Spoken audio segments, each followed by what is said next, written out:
कैसे हैं मेरे बाल गोपाल? उम्मीद ये करते हैं कि आप सब बहुत अच्छे होंगे और बहुत अच्छे से फिजिक्स पढ़ रहे होंगे। आज हम लोग पढ़ेंगे बेसिक मैथमेटिक्स का सबसे लास्ट टॉपिक और वो है डेफिनिट इंटीग्रेशन। हाँ जी, साथ में ये भी उम्मीद है कि आप पिछला वाला लेक्चर अच्छे से पढ़ लिए होंगे, मेरा मतलब इनडेफिनिट इंटीग्रेशन।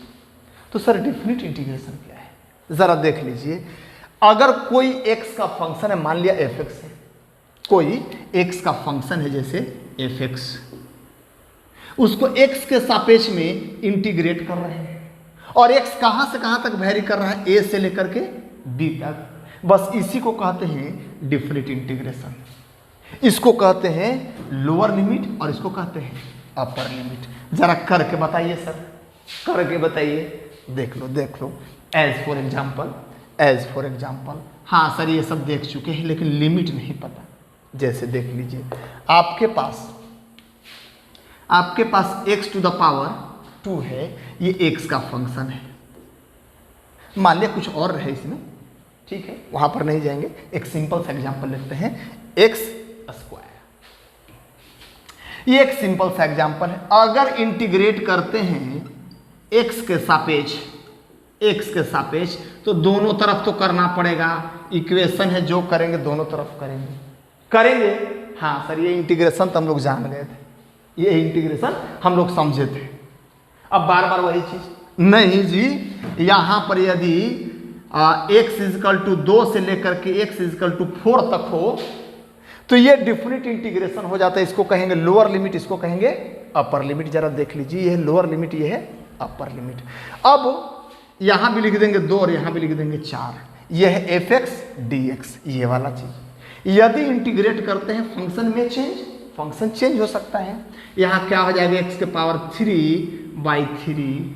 कैसे होगा सर?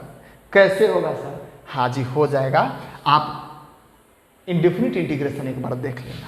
अच्छा, लेकिन अब c ना लिखेंगे ना, अब यहाँ पर 2 लिखेंगे, यहाँ पर 4 लिखेंगे। c का काम खत्म। इनडेफिनिट इंटीग्रेशन में c लिखते हैं। यहाँ पर जब पता है कि x कहाँ से कहाँ तक है तो फिर डेफिनिट इंटीग्रेशन हो गया। इसी को तो डेफिनिट इंटीग्रेशन कहते हैं। चलिए, अब जब इंटीग्रेट कर देते हैं तो यहाँ पर सबसे पहले x के जगह पर हायर लिमिट लिखेंगे और फिर x के जगह पर लोअर लिमिट और दोनों को घटा देंगे इस तरह से। देखिए 4⁻³ माइनस, अब x के जगह पर 2 लिखेंगे, 2⁻³ इतना का जो रिजल्ट आएगा 64 माइनस 64/3 माइनस 8/3 तो कितना आ जाएगा 56/3। ये आंसर हो गया। ये डेफिनिट इंटीग्रेशन, इसका हमको डेफिनिट वैल्यू पता है। हाँ सर ये डेफिनिट इंटीग्रेशन है। अच्छा, जरा इसके रूल्स पे आएंगे तब दूसरे पॉइंट पर हम विचार करेंगे। जब ज्योमेट्रिकल मीनिंग पढ़ेंगे तब जरा देख लीजिए।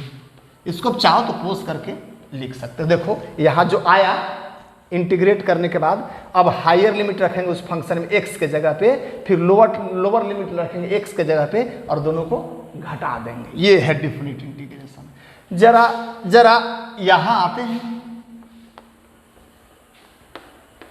पास वो आने लगे जरा। हाँ देखिए, तो गाना भी चलिए देख लेते हैं। यहाँ पे आते हैं प्रॉपर्टी में हम लोग और देख लेते हैं क्या करते हैं। यदि पहला प्रॉपर्टी का हम लोग देखते हैं एग्जाम्पल, यदि हमारे पास ये कंडीशन हो 2x² हो और इंटू dx हो, मतलब ये इंटीग्रेट करना और लिमिट दिया हुआ 1 से लेकर के मान लिया 3 तक दिया हुआ है। अगर ऐसा दिया हुआ है तो क्या करें? सबसे पहले यहाँ पर देख लो, कांस्टेंट जो फंक्शन के गुना में है उसको बाहर कर देंगे उसको 1 और 3। अब लिखेंगे x² dx और इसका जो इंटीग्रेशन आएगा उसको 2 के साथ मल्टीप्लाई कर देंगे। हाँ सर ठीक है।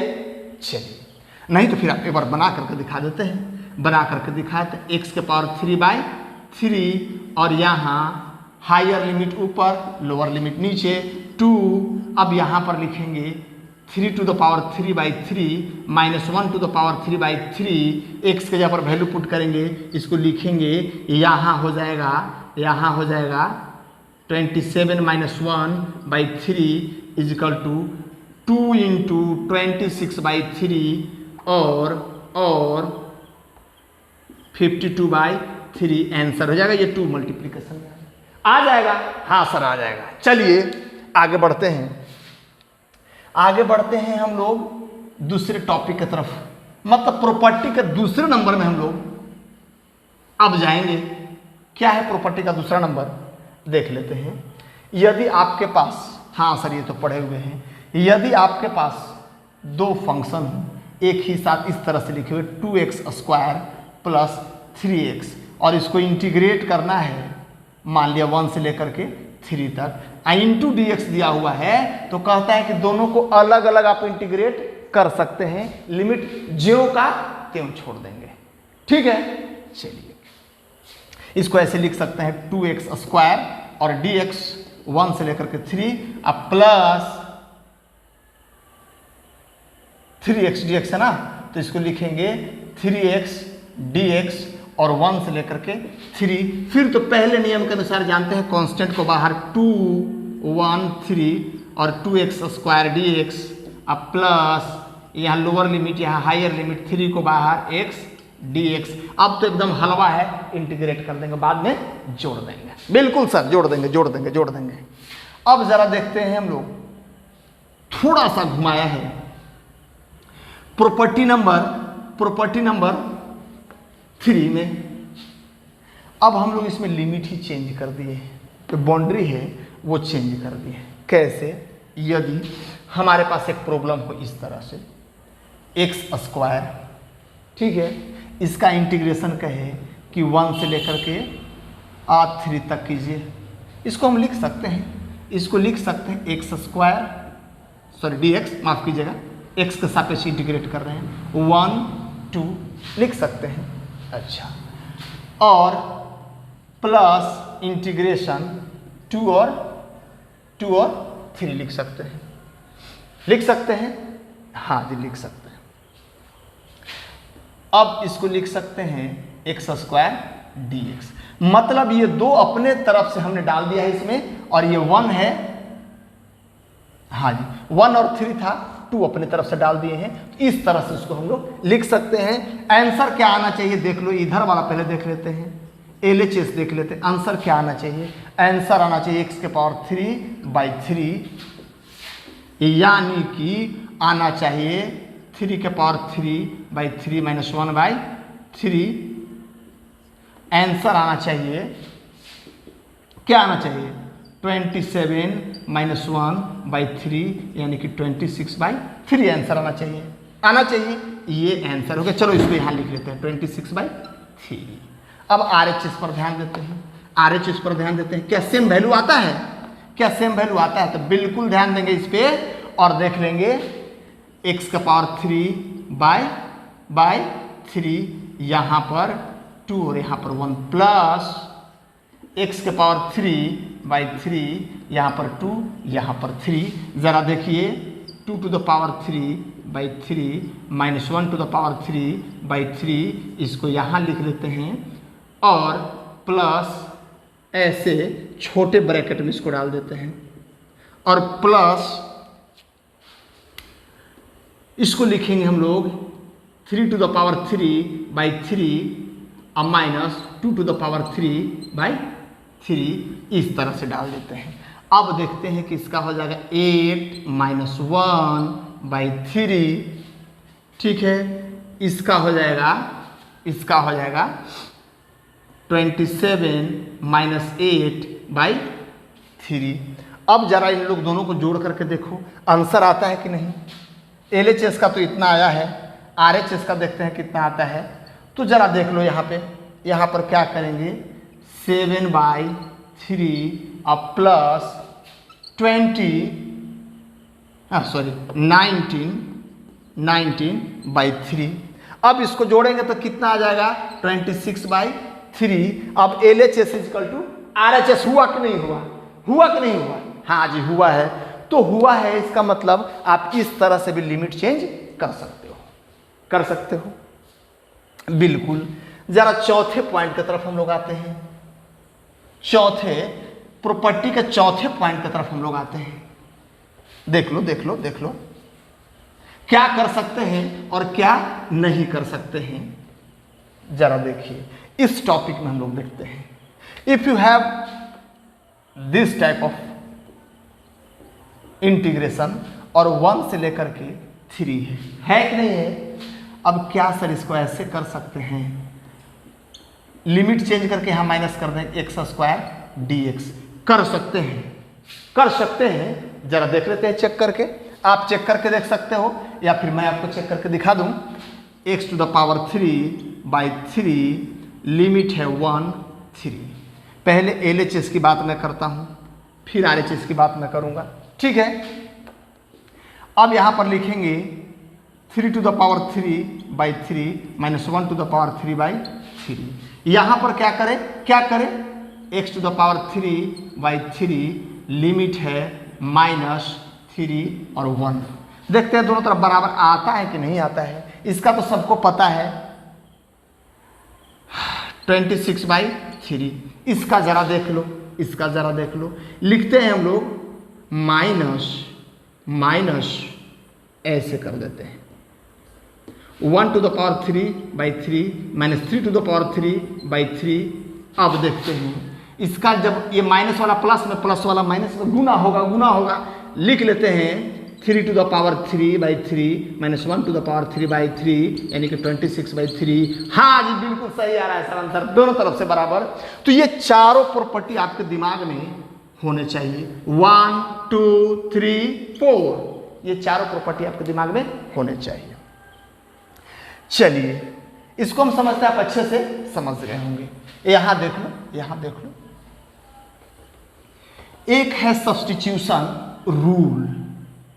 सब्स्टिट्यूशन रूल क्या है सर? सब्स्टिट्यूशन रूल, आप फिजिक्स में सब्स्टिट्यूशन रूल से बहुत कुछ समझ सकते हैं, ऐसे मैथ में बहुत सारे रूल्स दिए हुए हैं। हाँ सर, उससे ज़्यादा मतलब है नहीं, जो फिजिक्स में आ सकता है मैं उन्हीं सारी चीज़ों को बता रहा हूँ। यदि आपके पास इस तरह का क्वेश्चन है जो यहाँ पर दिया हुआ है 1 + y², ठीक है, और 2y और dx, इसका इंटीग्रेशन करना है। पहले इंटीग्रेशन सीख ले, डिफिनिट वाला तो सीख लिए हैं, पहले सब्स्टिट्यूशन रूल सीख ले। लिमिट जो भी दिया हो उससे मतलब नहीं है, लिमिट की भी चर्चा बाद में कर लेंगे। मान लिया कि इंडिफिनिट इंटीग्रेशन है, मैं सब्स्टिट्यूशन रूल के बारे में बता रहा हूँ। अब क्या होता है यहाँ पे क्या होता है, हम लोग देख लेते इसके अंदर वाले फंक्शन को, ये भी y का फंक्शन है।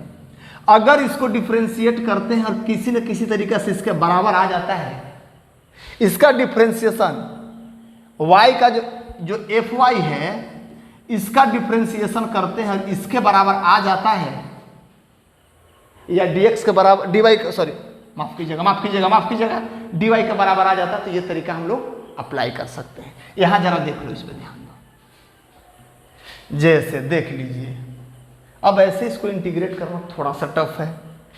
हम लोग क्या करेंगे, पुट 1 + y² x मान लीजिए, या लेट कर दीजिए, ठीक है। अब differentiating both sides with respect to x या y के रिस्पेक्ट में ही कर दो, या x के रिस्पेक्ट में भी कर सकते हो। जब डिफ्रेंशिएट करेंगे y के रिस्पेक्ट में, तो d1/dy plus dy² dy = dx/dy। समझ में आ रहा है? हाँ सब समझ में आ रहा है। अब क्या करें, थोड़ा मार्कर उठा लेते हैं। अब क्या करें, अब हम लोग यहाँ के बाद सिंपल सी बात है, इसका 0 हो जाएगा, क्योंकि 1 का डिफ्रेंशिएशन किसी का सापेक्ष करें, कांस्टेंट है 0, इसका 2y हो जाएगा = dx, माफ कीजिएगा यहाँ dy = dx/dy।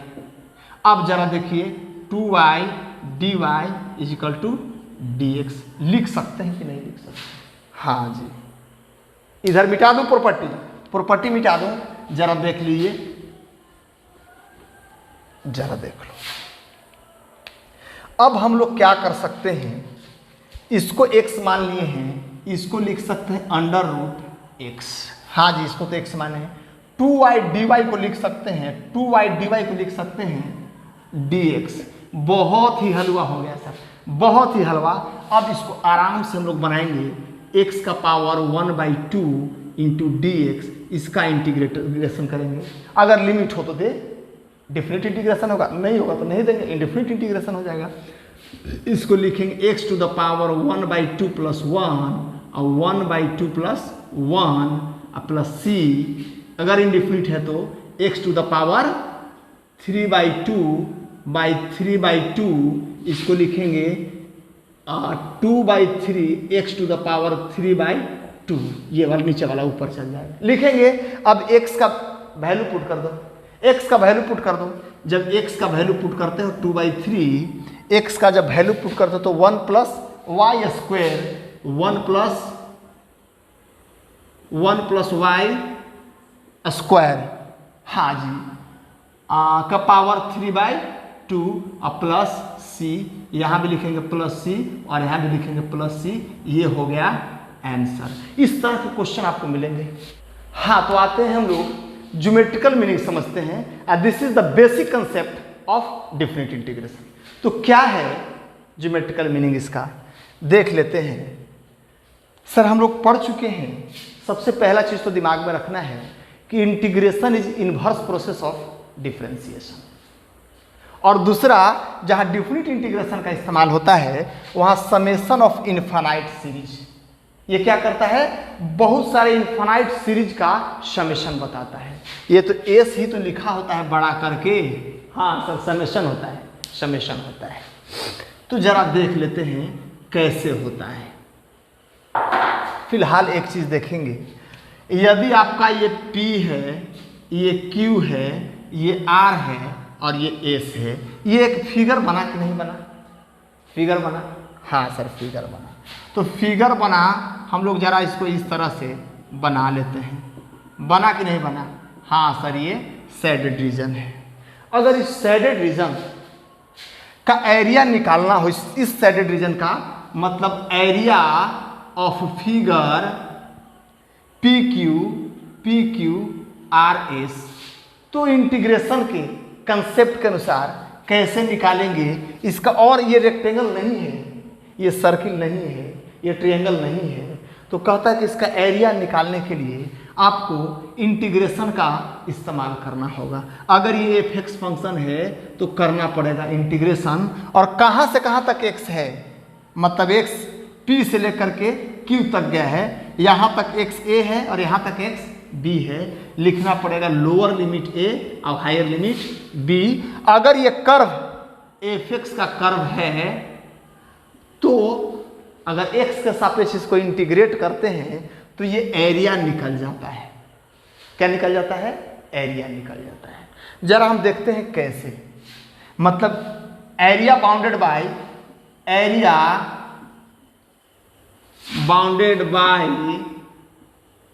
Curve fx and x axis where x varies from a to b। x बराबर कहाँ से कहाँ तक होना चाहिए? a से लेकर के b तक, मतलब b माइनस ए। यहाँ तक b है और यहाँ तक ये हो जाएगा b माइनस ए। अच्छा, इसको इंटीग्रेट करके हम लोग निकाल लेते हैं। जरा कैसे निकालते हैं सर, बता तो दीजिए। जरा देखिए, अगर ये एरिया हम लोग निकालते हैं, ये एरिया निकालते हैं, ठीक है, तो इसमें देखो अगर यहाँ तक a है और ये अगर x का फंक्शन है तो ये हाइट निश्चित रूप से, ये हाइट क्या हो जाएगा? fa हो जाएगा, ठीक है। यहाँ वाला हाइट अगर इसी है तो ये हो जाएगा fc, यहाँ वाला हाइट ये fa है। जरा देखिए, अब यदि fa में मल्टीप्लिकेशन हम लोग करें b माइनस a, तो जरा देखिए ये हो जाएगा चौड़ाई और ये हो जाएगा लंबाई। तो एरिया जो आएगा इसका एरिया हम लोग मानते हैं A1 मानते हैं, एरिया A1 आ जाएगा, ठीक है, जो कि इसके एरिया से कम है, नहीं निकल रहा है एरिया। अगर FB हम लोग करें I into B minus A करें तो देखो तो ये FB है और ये B माइनस A है, यानी कि ये एरिया निकल जाएगा। ज़रा ध्यान से समझो, ये निकलेगा एरिया कि नहीं, ये मान लिया M मान लिया तो ये एरिया निकल जाएगा। ये FB है और ये है B माइनस A, लंबाई गुने चौड़ाई करेंगे तो ये एरिया निकल जाएगा और इसको मान लेते हैं A2। जबकि हमारा वाला जो एरिया है A1 से बड़ा है और A2 से छोटा है, ठीक है, जिसको मान लेते हैं हमारा वाला जो पूरा एरिया है जो डॉटेड है, शेडेड है, ये A है। तो A जो है A1 से बड़ा है और A2 से छोटा है। कैसे निकाले सर? लंबाई गुने चौड़ाई करके निकाल रहे हैं, नहीं निकल रहा है। हाँ जी, इसका एक उपाय है। क्या उपाय है? जरा देख तो लीजिए, यदि इसको एक और पार्ट में हम लोग तोड़ दें, देख लो, अगर यहाँ एक लाइन हम लोग बना लेते हैं इस तरह से और इस पॉइंट को मान लेते हैं C, तो ये क्या हो जाएगा? ये ऊंचाई हो जाएगा आपका यहाँ तक FC हो जाएगा। ये ऊंचाई FC है। क्या है? FC। मतलब इसमें x का वैल्यू पुट कर दीजिए, y का वैल्यू आ जाएगा, वही तो फंक्शन है। हाँ, अब क्या है? अब जरा इसको देख लेंगे, ऐसे कर देते हैं और यहाँ पे डार्क वाला सही कर देते हैं। अब यहाँ पर इस तरह से कर देते हैं और यहाँ पे इस तरह से कर देते हैं। अब जरा बताओ कि अब यदि यहाँ पे हम लोग करते हैं FC इंटू ये क्या हो जाएगा? ये निश्चित रूप से B माइनस C हो जाएगा, B माइनस C हो जाएगा। तो ये यहाँ तक एरिया निकलेगा कि नहीं निकलेगा? ये पूरा यहाँ तक एरिया निकलेगा कि नहीं निकलेगा? हाँ सर, निकल जाएगा। ठीक है, अब इसमें A में गुना करते हैं। इसका चौड़ाई कितना है? तो इसका C माइनस A है, C माइनस A है, तो इसका एरिया निकलेगा कि नहीं निकलेगा? हाँ सर, निकल गया। फिर भी पूरे का एरिया नहीं निकल रहा है। ये वाला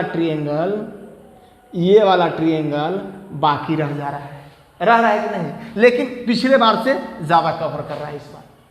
ठीक है, मतलब ये A के ज़्यादा करीब है। ठीक है, अब कहता है कि अगर इसको और एक भाग में हम लोग बांट देते हैं,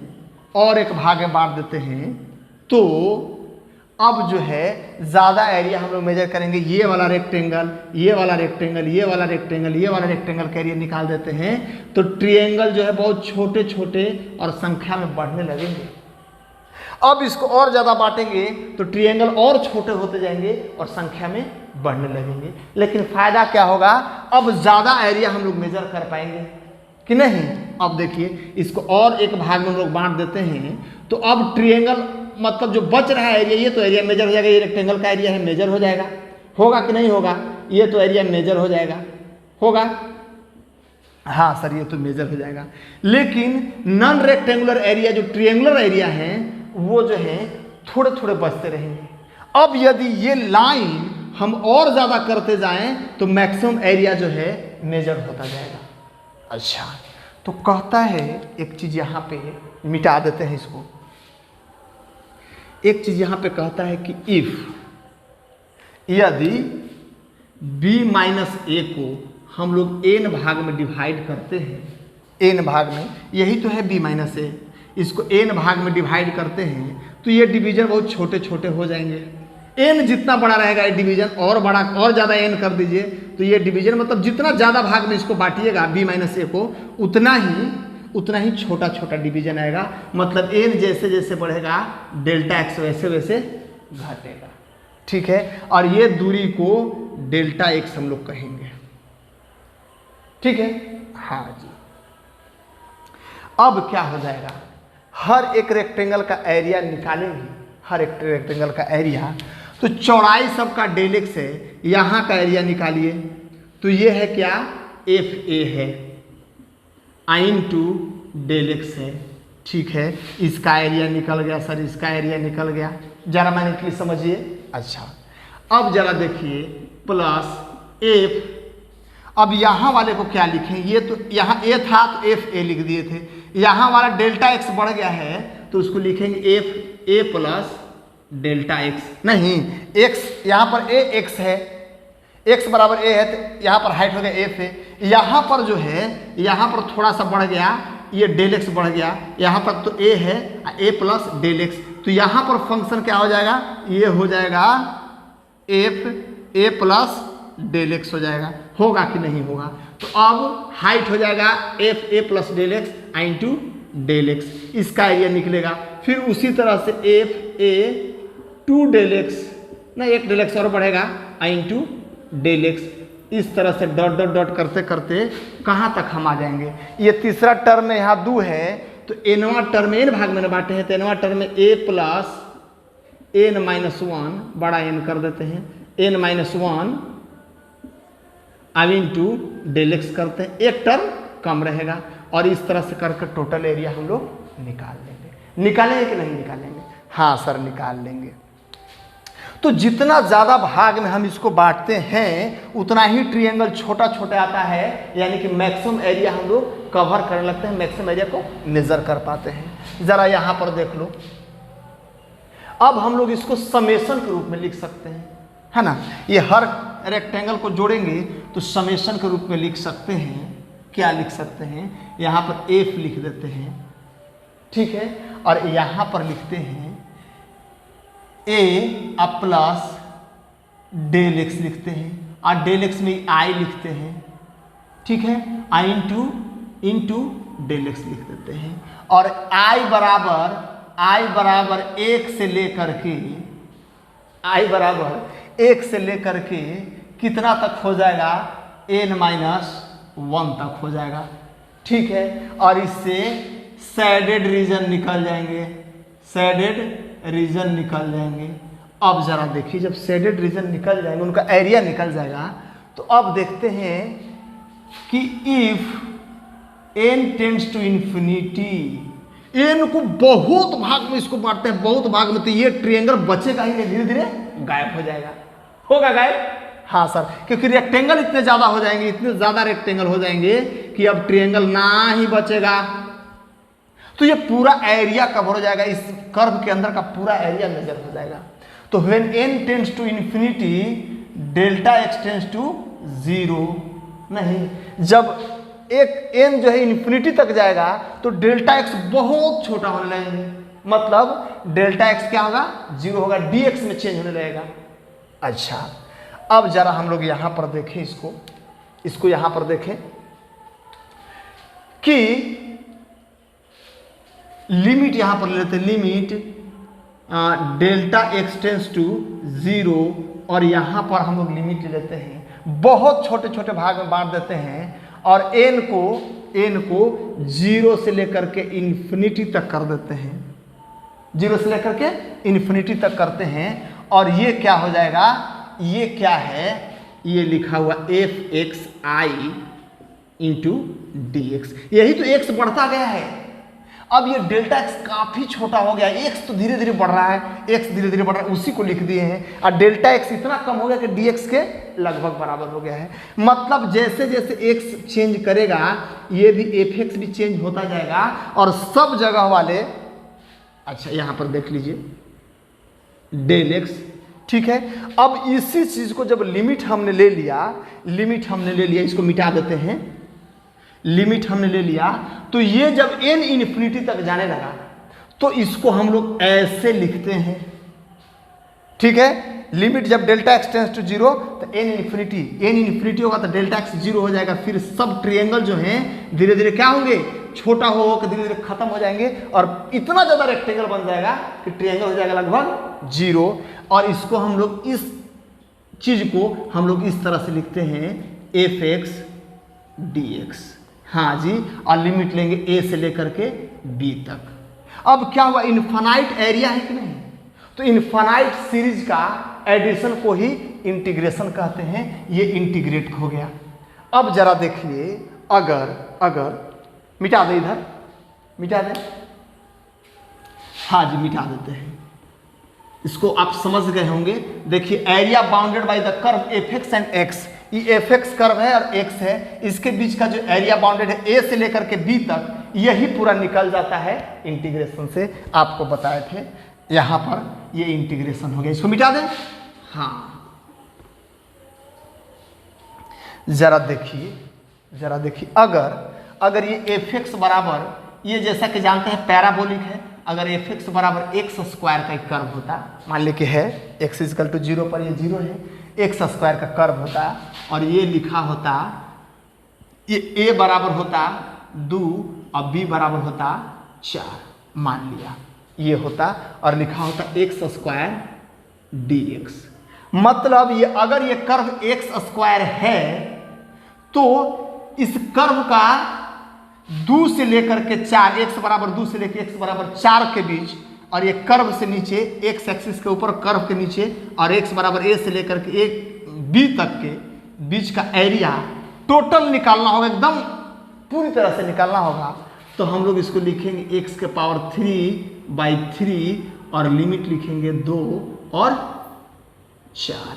अब लिखेंगे इंटीग्रेट तो करना आता है, 4 के पावर 3/3 और -2 के पावर 3/3। अब लिखेंगे 64/3 -8/3, यानी कि 64 - 8/3, इतना मीटर स्क्वायर ये टोटल एरिया हो जाएगा। ये वाला एरिया जो हम लोग कलर किए हुए शेडेड रीजन, ये एरिया आ जाएगा टोटल। हाँ जी, ये जरा देख लो किस तरह से कर्व है, इसका और किसी तरीके से हम लोग नहीं निकाल सकते हैं, इसका एरिया निकल जाएगा। जरा देखो बच्चा पार्टी, हम लोग क्या करते हैं, ऐसे बहुत सारे ग्राफ आते हैं, area under velocity time graph give displacement. हाँ जी, उस तरह का वेलोसिटी और टाइम ग्राफ रहेगा, डिस्प्लेसमेंट निकालने के लिए कहेगा तो इस तरह से एरिया निकाल लेंगे।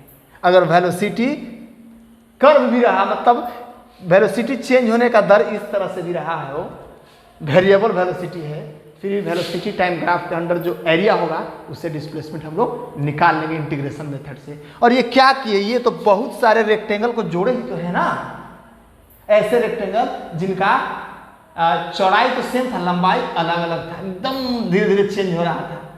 हाँ, तो ऐसे इनफाइनाइट सीरीज को लोग जोड़ने में भी इसका इस्तेमाल खूब करते हैं, और इंजीनियरिंग में भी इसका खूब इस्तेमाल होता है। आपको हमेशा ये फिजिक्स में मिलेगा, और इसके बगैर फिजिक्स समझ पाना मुश्किल है। तो इंटीग्रेशन का बेहतर कंसेप्ट हम लोग रखेंगे। अच्छा, ये तो सर हम लोग समझ गए कि इंटीग्रेशन क्या होता है। अब ज़रा समझिए, तो इंटीग्रेशन का 2 यूज होता है, एक इनवर्स प्रोसेस ऑफ डिफरेंशिएशन, ठीक है, फंक्शन के रेट से फंक्शन को निकाल लेना, या फंक्शन के स्लोप से फंक्शन को निकाल लेना। अब यहाँ एक और चीज़ देख लिए कि इनफाइनाइट सीरीज के समेशन के रूप में काम करता है। ये एफ एक्स डी एक्स, फिर एफ एक्स, फिर डी एक्स, फिर एफ एक्स, फिर डी एक्स, ये हाइट ही तो है एफ एक्स, और चौड़ाई डी एक्स, फिर हाइट एफ एक्स, चौड़ाई डी एक्स, हर एक्स चेंज होता है, एफ एक्स भी चेंज हो जाएगा, क्योंकि एक्स चेंज होगा तो एफ एक्स चेंज होगा। उस तरह से हम लोग सारे रेक्टेंगल को जोड़ते जाएंगे, और रेक्टेंगल की संख्या इनफाइनाइट है। अब जरा कुछ न्यूमेरिकल में हम लोग आ जाते हैं। जैसे देख लीजिए, हम लोग दूसरे न्यूमेरिकल से चलते हैं। कहता है कि v इज गिवन बाई, किसी बॉडी का वेलोसिटी जो है दिया हुआ है 2t प्लस 3t स्क्वायर। अब कहता है कि find distance in t equal to 2 second to t equal to 3 second. दूसरा सेकंड से लेकर तीसरा सेकंड के बीच डिस्टेंस कितना कवर किया है, ठीक है। तो ये तो स्पीड है या फिर वेलोसिटी, स्पीड ही मान लेते हैं। अब इसको जरा देखते हैं, v बराबर स्पीड ही दिया हुआ है यहाँ, क्योंकि डिस्टेंस पूछ रहा है। अब यदि dv/dt कर देते तो निकल जाएगा एक्सेलरेशन, तो यहाँ पर डिस्प्लेसमेंट नहीं आ रहा है। डिस्प्लेसमेंट कब होगा, ध्यान देंगे, जब dx/dt किए थे, या स्पीड कब होगा, जब डिस्टेंस बाई टाइम की, rate of change of distance लिखा हुआ है इज कॉल्ड वेलोसिटी, ये भी लिखा हुआ है। इसमें तो सर डिस्प्लेसमेंट आ सकता है। अब आ सकता है, जरा देखिए, v के जगह पर इसको लिख दिए और 2t प्लस 3t स्क्वायर, ये तो डिफ्रेंशिएट कर दिए हैं डिस्प्लेसमेंट के, माफ कीजिएगा, डिस्टेंस के इतना आया है। अगर इसको इंटीग्रेट कर दें, मतलब ये rate of change of distance है, अगर इसको इंटीग्रेट कर देंगे तो फिर से डिस्टेंस आ जाएगा, इन्वर्स प्रोसेस है। तो इसके लिए लिखेंगे dx equal to 2t plus 3t square into dt को लेकर इधर आ जाएंगे, इंटीग्रेट करेंगे तो छोटे छोटे dx को जोड़ेंगे, छोटे छोटे डिस्प्लेसमेंट को जोड़ेंगे या डिस्टेंस को जोड़ेंगे तो ये तो x हो जाएगा, बाकी का काम इधर करना होगा। हाँ जी, इससे सर डिस्प्लेसमेंट आ जाएगा या डिस्टेंस आ जाएगा। अगर ये स्पीड है तो डिस्टेंस आ जाएगा, अगर ये वेलोसिटी है तो डिस्प्लेसमेंट। चलिए अब हम लोग को लिमिट लेना है, तो यहाँ पर वेरिएबल क्या है, इंडिपेंडेंट वेरिएबल t है, तो 2 सेकंड से लेकर के 3 सेकंड के बीच। ठीक है, अब देखते हैं यहाँ तो अलग अलग इंटीग्रेट कर सकते हो कि नहीं। ये 2 बाहर ला करके t को करेंगे dt लिखेंगे, प्लस 3 बाहर को ला करके t स्क्वायर dt करेंगे। अब c तो लिखना है नहीं, 2 और 3 कर देंगे। x बराबर 2 को बाहर लाए थे t स्क्वायर बाई 2 होगा कि नहीं। यहाँ पावर 1 छुपा है, पावर में 1 जोड़ेंगे, उससे डिवाइड कर देंगे, 2 और ये 3। यहाँ पर भी 3 लिखे हैं, t के पावर 3 बाई 3, यहाँ 2 होगा और यहाँ 3 होगा। हाँ बिल्कुल होगा, इधर मिटा दें। जरा देख लो बच्चा पार्टी, आराम से लोग समझेंगे, आराम से समझना है। अब इसको क्या करें, अब इसके बाद हम लोग सर डिफिनिट इंटीग्रेशन जानते हैं, बहुत अच्छा जानते हो। यहाँ पर लिखेंगे 2x बराबर 2 लिखेंगे 3 का पावर 2 बाई 2 माइनस 2 का पावर सॉरी हाँ 3 का पावर 2 का पावर 2 बाई 2 लिखेंगे, अब प्लस 3 इंटू 3 का पावर 3 बाई 3 माइनस 2 का पावर 3 बाई 3। सी तो लिखना नहीं है सर, डिफिनिट है, तो 2 इसको लिखेंगे 9 by 2 minus 4 by 2 plus 3 into 27 by 3 minus 8 by 3। अब इसको आराम से बनाएंगे, 2 गुने 9 में से 4 गया 5 बाई 2 प्लस 3 इंटू 27 मिनट से 8 गया 19 बाई 3 से 3 मर गया, ये से ये मर गया, 1905 24 मीटर 1 से लेकर के 2 से लेकर के 3 सेकंड के बीच इतना कवर किया है डिस्टेंस।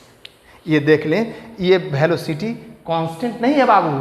पहला सेकंड में 1 सेकंड में कुछ और चलेगा, 2 सेकंड में कुछ और, 3 सेकंड में कुछ और। आप टाइम पुट करके इसका वेलोसिटी निकाल कर देखते रहिएगा। वेलोसिटी वेरिएबल है, इससे डिस्प्लेसमेंट हम लोग निकाल लिए। जरा दूसरे न्यूमेरिकल की तरफ हम लोग चलते हैं। आप चाहो तो पोज करके नोट कर सकते हो।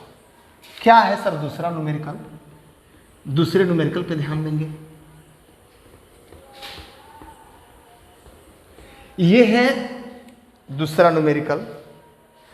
कांस्टेंट एक्सेलरेशन है स्ट्रेट पाथ पर किसी बॉडी का। कैसा एक्सेलरेशन है? कांस्टेंट है। कितना है? a इजिकल टू 2 मीटर पर सेकेंड स्क्वायर। निकालना है कोची? वेलोसिटी निकालना है ना। यानी कि dv by dt equal to a आता है ना, तो एक्सेलरेशन से वेलोसिटी निकालना है। वेलोसिटी चेंज होने का दर, वेलोसिटी को डिफरेंशिएट किया तो एक्सेलरेशन आया था, एक्सेलरेशन को भी इंटीग्रेट करेंगे तो वेलोसिटी आएगा, और dv equal to a dt। ठीक है, अब यहाँ पे कहता है इस तरह से। ठीक है, ये जरा देखेंगे, ये हम लोग जरा देखेंगे कि इसका एक्सप्रेशन भी निकालना है। तो इनडिफिनिट इंटीग्रेशन करेंगे, लिमिट नहीं डालेंगे तो एक्सप्रेशन निकलेगा, और लिमिट डाल देंगे तो वैल्यू निकल जाएगा। जैसे देखिए, अब dv है, इसका इंटीग्रेट करेंगे तो v आएगा, और इसको जरा देख लेते हैं। हाँ, इतना प्लस c लिखना होगा क्योंकि इनडिफिनिट अभी लिमिट नहीं डालेंगे। तो a के जगह पर 2 है और dt के जगह पे dt है प्लस c है कि नहीं। अब लिखेंगे v इजिकल टू 2 को बाहर निकालेंगे और dt को करेंगे t और प्लस सी होगा। अब कहता है कि बाबू इनिशियल वेलोसिटी 5 है। इनिशियल वेलोसिटी कितना है? 5 है। तो जरा इनिशियल वेलोसिटी के टाइम पे टाइम कितना होगा? जब इनिशियल वेलोसिटी था उस समय टाइम क्या होगा? 0 होगा। तो v is equal to 2 into 0 और प्लस c, और इनिशियल वेलोसिटी है कितना? 5। ये इनिशियल वेलोसिटी निकल गया। अब इससे क्या होगा? ये 5 is equal to 0 plus c, यानी कि c इज इक्वल टू 5। ये c का भी वैल्यू आ गया। डिफ्रेंशिएट करते थे, बताए थे कि c का कुछ ना कुछ वैल्यू होता है, क्योंकि किसी कांस्टेंट को डिफ्रेंशिएट करते थे तो 0 आता था। जब इंटीग्रेट करते थे तो 0 से कांस्टेंट लाना होता था, जो कि नहीं ला पाते थे, इससे c लिखते थे। पर यहाँ अगर कोई वैल्यू दिया हुआ है, अगर इस तरह से वैल्यू दिया हुआ है, तो आप c का भी वैल्यू प्राप्त कर सकते हैं। चलिए अब जरा देखते हैं कि एक्सप्रेशन हम लोग को प्राप्त करना है। एक्सप्रेशन प्राप्त करना है तो v is equal to 2t। तो 2t अब प्लस c के जगह पर कितना है? 5 है। तो ये किसी भी समय का वेलोसिटी आप इससे निकाल सकते हैं। ये फॉर्मूला निकल गया। क्या निकल गया? फॉर्मूला। अब कोई कहे कि 5वां सेकंड पे वेलोसिटी कितना था? 5वां सेकंड, ना 5 के पहले ना 5 के बाद। तो 2 इंटू 5 प्लस 5 यानी कि 10 प्लस 5 यानी कि 15 मीटर पर सेकेंड। हाँ जी, यही तो बाद में चल के लिमिट बन जाता है। अच्छा, अब कहता है कि t इजिकल टू 3 सेकेंड पे, तो 3 सेकेंड पे वेलोसिटी आप निकाल सकते हैं। और ये जो है बच्चा पार्टी ध्यान रखना मेरे बाल गोपाल कि ये जो है इंटीग्रेशन आपको पूरी तरह से फिजिक्स में हर जगह आपको मिलेगा। And if you are not having the better concept of integration, then you can't get the better idea of physics. That's all. Thank you.